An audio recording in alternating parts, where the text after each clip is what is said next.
Lesson 2 of the Psychology of Relationships course. In this lesson, you will learn about how self-disclosure affects relationships.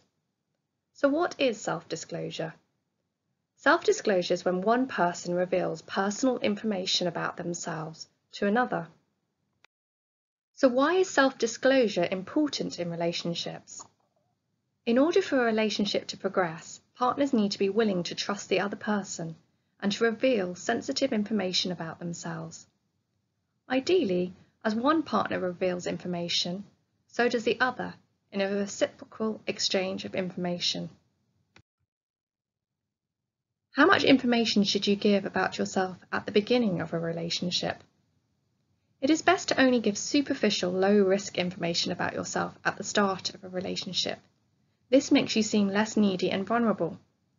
The kind of information that is good to share is where you work or how many siblings you have. So how much information should you give about yourself as the relationship progresses? As time goes on, people tend to reveal more high-risk information about themselves, such as past relationships. However, there needs to be a balance of self-disclosure, which means that both partners need to reveal personal information at the same level of intimacy.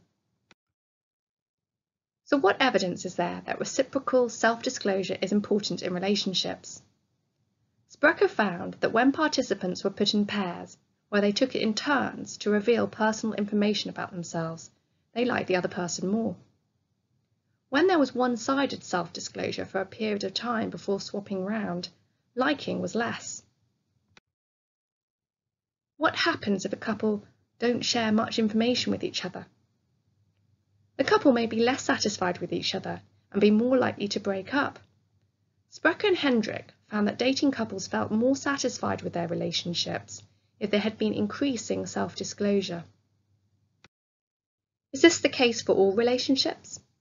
No, there may be cultural differences. Researchers found that people in Chinese and Japanese cultures prefer less self-disclosure than people from Western cultures. Now that you've learned about self-disclosure in relationships, you can go on to the next lesson, where you will learn about the importance of physical attractiveness in relationships.